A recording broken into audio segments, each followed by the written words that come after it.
Hello, everybody. Welcome back for another video. Hope you're all doing well. Hope you're all doing fantastic. And that you're all having a great day. Without further ado, let's jump right into it. I just woke up. Sorry if I sound crazy. I can't help it. I just rolled out of bed, so I don't really know what to say there.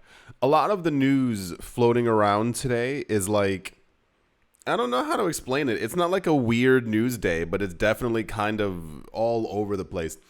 We're currently in a gigantic state of question marks between, the interest rate debate, seeing the level of money that's moving into the cryptocurrency space, the money that may be moving out on any given day, the speculation of where Bitcoin's going, what Bitcoin's going to do. And I don't even mean from like a short-term perspective. I mean like, what is Bitcoin going to do? Where is it going to go? What is it going to be used for? Even in like the last 2 weeks, you might have noticed like a light shift in a lot of the news that wasn't like particularly just about Bitcoin's price. A lot of it is revolving around like the next steps. We had some news recently where someone was discussing or debating, what have you, about like Bitcoin as digital gold. Another one was talking about what we need for Bitcoin to no longer just be digital gold, but to actually be used. I'm also seeing this like topic like pop up sometimes on Twitter, but I think it's more of a general discussion. Like if Bitcoin does this, then what ends up? Anyway, you'll see exactly what I'm talking about. An analyst has explained when Bitcoin could grow large enough to rival even the US dollar based on its historical adoption curve. This used to be big news in 2017. Like this is like OG crypto news from like back in the day, where a lot of the news was, or the speculation was, at some point, Bitcoin would be large enough market cap-wise, price-wise per coin, to basically be able to push the US dollar to the side. If you've been following this channel for at least 5 or 6 years, you probably remember, I don't even know how to find this article anymore. There was a Swiss bank back in, I want to say 2018, 2019, who had like, it wasn't a survey, but like one of those PDF things where they release like economic information and this and this coin and this, how, and those kind of things. And they discussed back then, they said that Bitcoin's price at around $250,000 per coin would already be large enough to kind of begin pushing the US dollar away from like the economic strength that it has. Their conclusion was that if Bitcoin broke several barriers, if it broke 100,000, 200,000, then got to $250,000 and became larger than some of the largest banks on the planet, which we also just saw, I'll get back to that, then at that point people would begin to like properly lose faith in the current economic system that we have, which I think is also really weird that people still, not that they still trust it, but I think we kind of don't have a choice, really. A lot of people don't understand that there are other options. And I mean, if we can also be completely honest, it's not like Bitcoin is the most stable or like reliable thing on the planet when it comes to like price movements or where things are going to go. For those of you who missed about a day or two ago, we had one of those charts and it was showing the valuation of Bitcoin compared to the 3 largest banks. It was JP Morgan, Bank of America, and I believe the Bank of China. And collectively, those 3 banks are worth less than Bitcoin, like, the entirety of all Bitcoin out there. So I think this discussion is logically has to take place and is going to take place. If nothing else, because of time. If we've seen over the course of the last 15 years, Bitcoin is where it is right now. We might not be at a $9 bajillion Bitcoin.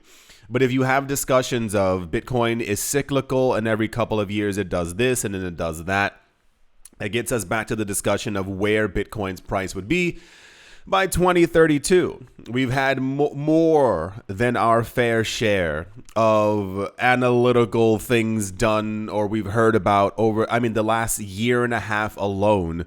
The major analysts The ones with the most followings and the most monies and the most tools to analyze all are around the conclusion that by 2030, if you will, Bitcoin is at least $900,000 to anywhere to, I think the 3.3 million was one of the weirdest ones that we heard. And then by the time that we get to the mid 2030s, Bitcoin is definitely, between, I think, what was it? $2 to $5 million per coin or whatever the numbers were out there. At that point, this is what, okay, to be once again, frank once again, these are the things that I wish that more people spoke about. A lot of what's happening, especially in the last couple of days, scrolling through Twitter is like a fever dream now. I don't remember Twitter being this insane. I think insane is the exact word. I mean the stuff that people are talking about and discussing, like none of it actually has any real bearings on the world. It's just kind of like everyone's just writing things that like really just pop into their head. But it sounds completely insane. Like, I mean, regarding anything, like, it doesn't matter what the topic is. I'm seeing all of it on the timeline thing. But with regards to like finance or even like the last 10 videos, I've said so many times, so many things going on in the world. Once again, I'm not an economics professor. I didn't study economics for the last 8,000 years, but like, I have a general, I hope, understanding of the way that things work. But a lot of people just in general, especially in crypto, have no idea what's happening with anything. And a lot of like the infighting has to do with like protocols and this. And I'm like, you understand that like the thing that we have before us could potentially like actually usher in a brand new era of economics. Whether you like Bitcoin or not, whatever your feelings might be about crypto, we've gotten so far that it's now a conversation. Like, imagine you created something 15 years ago. Like, think of it. Whatever pops into your head, you created it. 15 years later, people are on TV discussing, like, could this thing topple the world reserve currency? Like, it's a really big discussion. Even the idea of other cryptocurrencies, what have you, taking over the world, being used, being, thrust into the old traditional financial system and vice versa. And a lot of the fighting is just so nonsensical. And I'm like, if you all joined together and really like, came together, crypto would actually take over the world. While we continuously, or I see people having these like random discussions about absolute nonsense and Solana meme coins and why isn't Dogecoin pumping? I saw him wearing a t-shirt and I'm like, what? This is, I mean, I was going to say will be written in history books. I assume in the future it'll all just be completely digital, but you realize like there's history like currently taking, like we've gone through multiple historic events in the last like 8 years alone. Yeah. So anyway, continuing on, if you will, in a new post on Twitter, Willy Woo is back in the news, and he discussed what the expectation around the original cryptocurrency has been building up to in financial circles recently. Whenever I'm with any of my, I don't want to call them financial friends, if I'm with any friends who like investing, it's the only topic anyone's talking about. It's literally, I mean, some people will talk about like tech stocks and stuff like that, or people will talk about real estate that they want to buy or that they're trying to invest in. But the big money and the big game is just around crypto. It's revolving around Bitcoin. How high is Bitcoin going to go? No, I mean, seriously, like you don't get it. It's the weirdest thing in the entire world. Like it is just like the main topic that most people are discussing right now. He said, and I quote, "The financial world now believes Bitcoin is a fast emerging asset class." This was said by Wu. At present, though, the coin only has a market cap of around $1.2 trillion, while the analyst noted that asset classes are generally valued in units of tens of trillions of dollars. This is also relative side note. This is also like a problem that we have going on right now in the wider cryptocurrency space. And I say this as a friend. A lot of people aren't used to hearing or dealing with extravagantly large amounts of money. So a lot of times, for instance, like a lot of times in the news you've seen recently, you must have seen it. If I didn't talk about it because it was nonsense, you've definitely heard it somewhere else. So and so just transferred $40 million to a crypto exchange.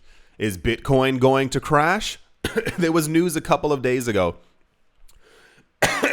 An old wallet that was active or became active in 2010 that had 50 Bitcoin in it. Those 50 Bitcoin were quickly moved to a crypto exchange. I assume it was someone who had those coins for over a decade, thought that they were lost, realized that they still had 50 Bitcoin, and they decided to literally take some profit because maybe they needed it because times are rough. And that also made the news like, will that sell off affect the price? Because people had an inkling years ago that anything Satoshi era, which is what they call it, sure, why not? Low cringy, but sure, whatever. The idea being it's from the era where Satoshi was still posting on Reddit. Therefore, if those coins move, is that an indication that this is bad and that the prices might drop?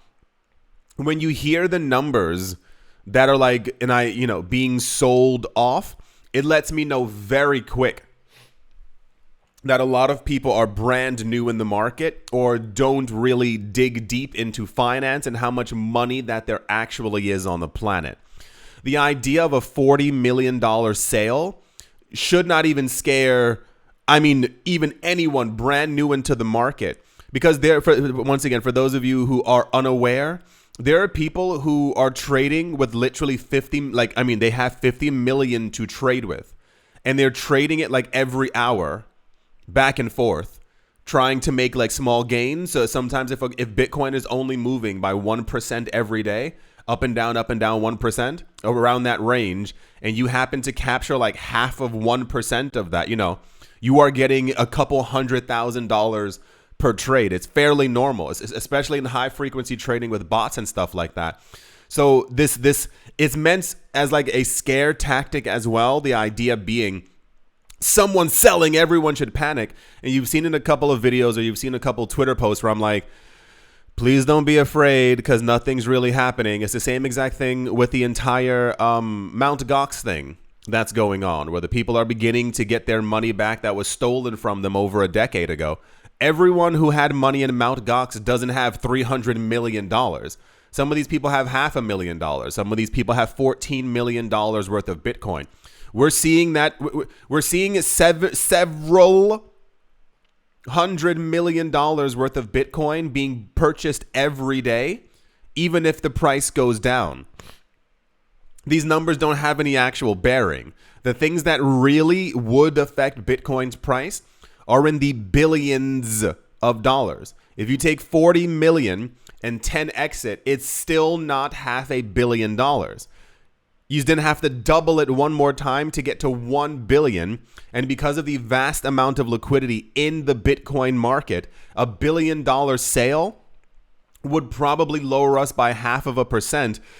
But then also, we're also usually seeing hundreds of millions of dollars purchased in Bitcoin every single day. So it would barely have any effect. This goes back to a couple of years ago. I think it was 2 years ago, when in the event that shocked the crypto world, we heard that Tesla owned Bitcoin. And then at some point we heard news that they had sold Bitcoin. And people were over it. People couldn't imagine. Mr. Muskie, how could you possibly do this to us? He said the reason why they did it is they wanted to see the actual liquidity in the market. So he said they sold over the course of multiple months, but didn't announce it. And was it hundreds of millions or if not billions of dollars worth of Bitcoin? And the issue is that it had no effect on the market because there's so much liquidity. So whenever there's like a news article coming out and it's like, this is doing this person sold that, it's just a scare tactic because the market can handle it. So this is why you see these institutions have also gotten into the space. When you talk about the other day where we had that news about the Cardano DDoS attack, and I still think that was all planned, but what have you. The idea is you sometimes, or you will normally see, if these institutions aren't getting into Bitcoin because they like the sound of it, and the echo in the room, they've tested these chains themselves. They've done stress tests. They've made sure that Bitcoin is actually good enough. They've been buying behind the scenes. If you hear that they've been in the space since 2014, they've been testing these chains. They have companies who go look into them, see that they're actually good. They don't want to invest billions of dollars and then Bitcoin breaks.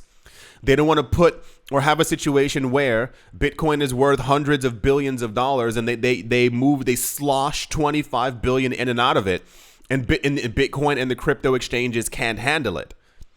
But most people who aren't used to dealing with money or hearing about money don't understand how a lot of these things work. It's not haphazard. BlackRock and Fidelity aren't going, okay, now let's get into it now. No, they've been in it for a very long time. That's the significance of them being here. That means that Bitcoin is stable and Bitcoin is going to grow more. I don't care for the fact that they're taking all the Bitcoin off the table. I would much rather that still go into the hands of billions of people around the world.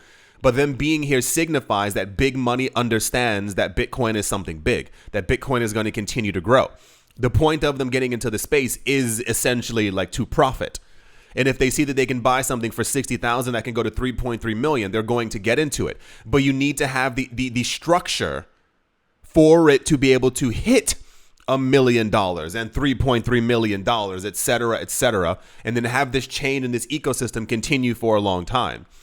Normal people get into the market for a quick bet because they don't really understand what's happening. They don't understand the structure of the world and what it means to be able to rival the thing that runs the world. The US dollar is prevalent everywhere. It's in everything. And if you talk about that this thing that's been around for 15 years, in the next 10 to 15 years, could rival it, push it to the side, cause people to lose faith in it. You and your friends might not trust the US dollar, but other countries do. It's literally their lifeline in many different instances. It's the reason why other currencies exist. If you're talking about that there are now millions of people on the planet who are questioning it or moving to a brand new system, it's the earthquake in the room. So many people keep getting into this market. They want to make a quick buck. And when you talk about people who are being flushed out of the market, there's so much news, as I've been showing you maybe some of the days, about people who are getting into the market and how they're leaving the market. Short-term holders are exiting the market at a rapid pace. So a lot of the downtrend in prices that we're seeing aren't they're barely even registering from actual the ETF outflows, if you will. You would assume, oh my gosh, everyone's panicking, people are selling. No, the people who are selling are the people who are making sure that the futures look a certain way to influence the market and these brand new people to lower the prices to literally wash them out because it's so easy to do so. People who don't have money tend to, at the end of the game, not have money again because they don't know how to deal with it. They don't know how to hold on to it. They don't know how to save. They don't know how to invest. They don't know how to hold on for a long time. It's simply, let me make a lot of money and then I have to go and spend it somewhere. If you ever get a chance to watch any documentaries about lotto winners, it's really dramatically sad. Because they've gone their entire life without having any money. They're constantly putting money into the system that they think will make them rich. 1 out of 160 million people who played actually ends up winning. They win $100 million. They forget that they have to pay taxes. The money ends up going in a year and a half because they don't understand the idea of holding on and actually investing and saving for the future. Even $5 million sets you up for life as well as generationally, especially if you end up getting into any kind of asset that gives you a 7 and I dare say to a 20% return year on year, you're set for life. So the idea of having $100 million and then wiping it all away, it's the exact equivalent of being in any type of financial market. If you had invested in any company in the 1980s, the money you'd have now would be absolutely ridiculous. In the 90s, incredibly ridiculous. In 2001, after markets collapsed, you know exactly what happened. And then markets began to pick back up. Any money that you put in 2001 and 2008 would have fallen, but it would have recovered spectacularly. So we now have this situation once again with a brand new economic system. And there's so many people not paying attention. There are people in crypto who aren't paying attention. There are people who have been in crypto for a number of years who are choosing to buy Solana meme coins over the thing that you keep hearing over and over. You can hear an analyst tell you, and we've heard over the course of the last decade, that at some point, if Bitcoin gets large enough in price, it is going to rival the thing that the world runs on. And you go, but that dog has a hat. I should be buying that coin. We already see that Bitcoin is $1 trillion asset.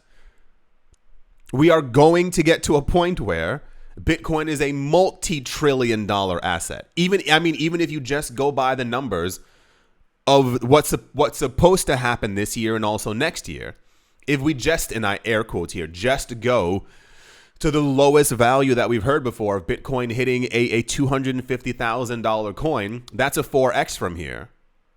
Bitcoin's almost a $5 trillion asset. Where is Bitcoin during the next halving, and the next halving after that, and the next halving after that? It's really insane what's happening, and I've lost. I mean, I'll tell you, all of you, a lot of what's going on, or we can have discussions here. But most of the time, I've stopped telling new people who I meet about financial markets. Like, you're either in a market and you understand it, then we can kind of discuss it. Or if any, I keep meeting so many people who, like, I mean, not that they're like telling me their economic problems, but like, you know, those conversations, oh, I can't pay my rent, I can't do this, I can't so-and-so. I can't explain to them what's happening or what's going on or how like some money in the market might completely change their lives in the next decade. They don't want to hear that. They're going through things that they're currently going through right now. So there is no expectation of what the future might bring, you know, sunny and rosy and all that other kinds of stuff. It's very difficult to explain. Willy Woo thinks this expectation around Bitcoin means the financial world believes three things. He said that Bitcoin would grow to at least 10 times from here to breach a $10 trillion market cap, that it would rival the US dollar in size, and also become a reserve asset. The reserve asset conversation it's not picking up a lot, but it's being discussed quite more. And I think we are well off from Bitcoin being a reserve asset. You have a lot of companies right now who are buying Bitcoin as a storage of something or a reserve of value, if you will. But Bitcoin actually like being hyper adopted by other countries, we will need an $800 to $1 million Bitcoin. If you remember the $800,000, what it means, $800,000 gets us past the entire valuation of gold. People think that that's the tipping point of no return. I saw an article. I mean, bless their hearts. It was an article discussing like the power of gold and how gold is amazing and gold is going to be. And I'm like, no.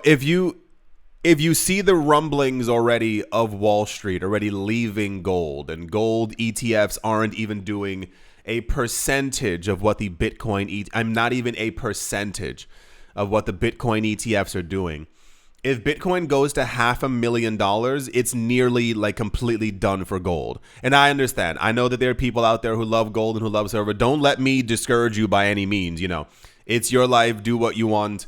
Coins have pretty pictures and stuff on them. But from like a logical standpoint, when it comes to like rapid adoption, storing Bitcoin, the ease of transferring it as well, there's literally no comparison at all. The idea of rivaling the US dollar is also, and this is what I'm saying a lot of times when I think I wish more people were in the space and had more discussions about things.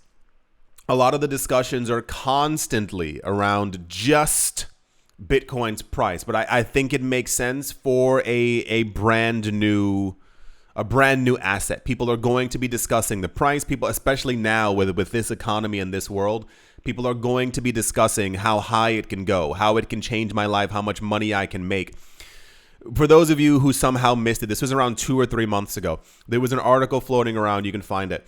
It was the numbers that the US dollar compared to Bitcoin in the last 10 years has lost 99% of its value.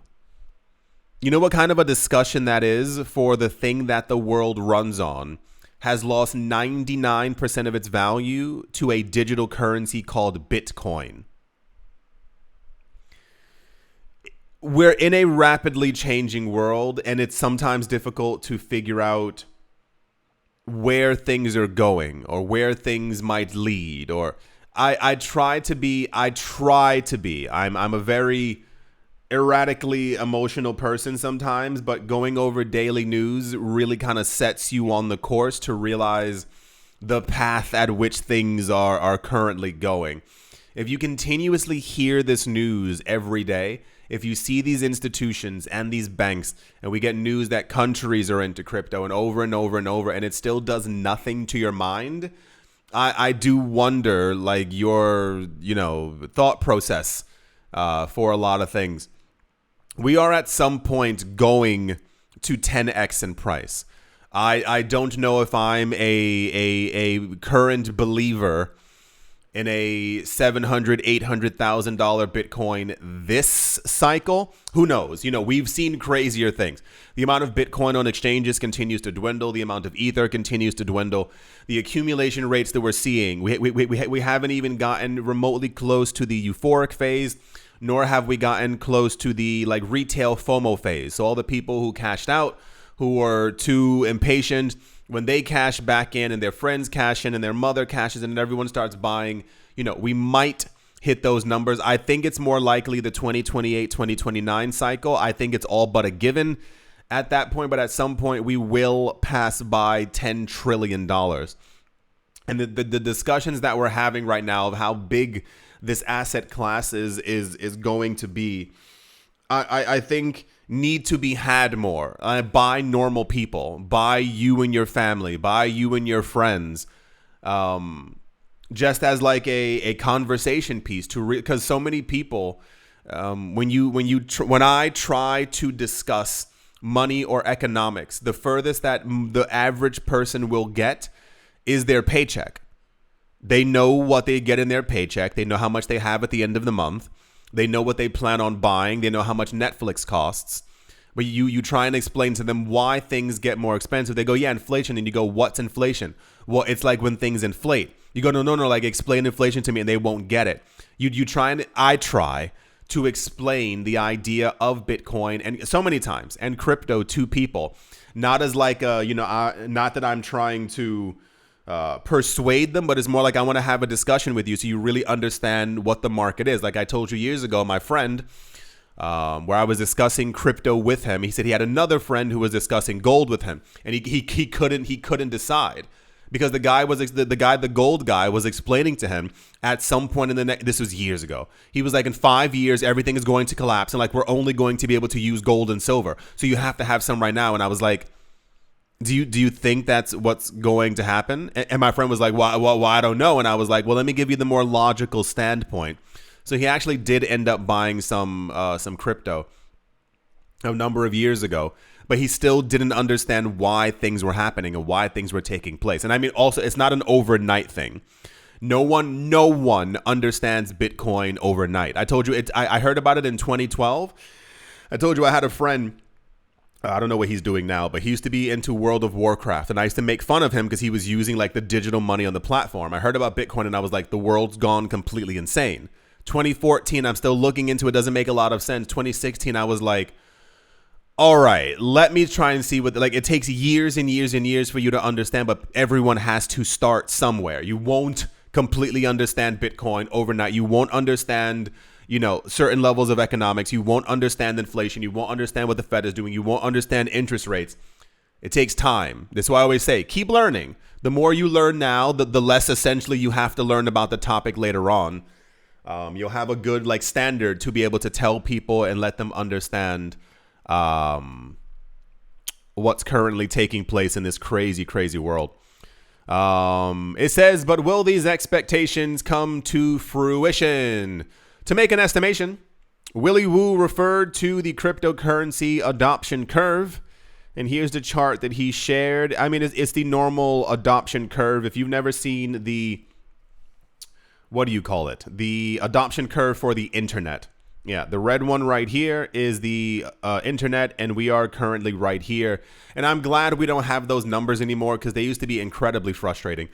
Years ago, people used to try and guesstimate where we were as a market. So people would go, well, the internet began to pick up around 1994 with huge levels of adoption. And then they go, well, in crypto, our adoption rate, we're currently in 1995. And then there'd be articles, we're currently in 1996.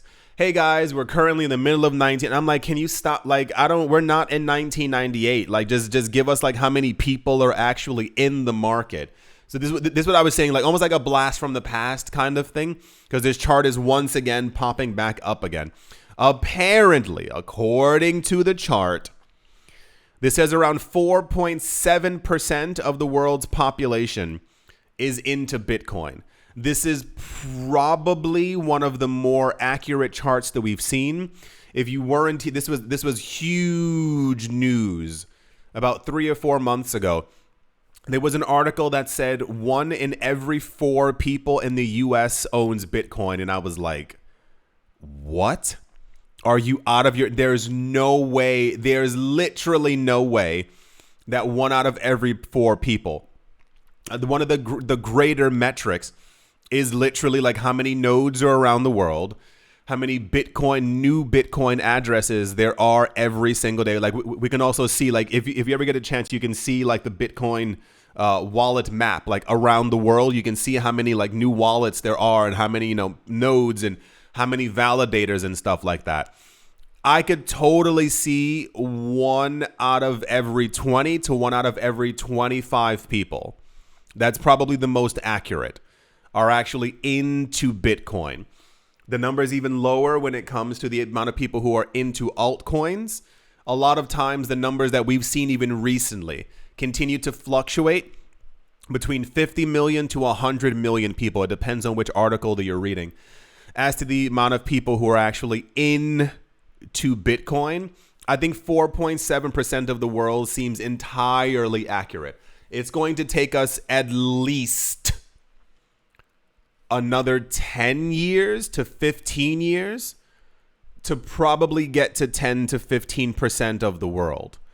I had expectations years ago. Remember how I used to always say, like, even with like the adoption rate that we have now, like as far as like institutions getting in, I didn't think we would see that until the mid 2030s. So I think we're well, ahead of schedule.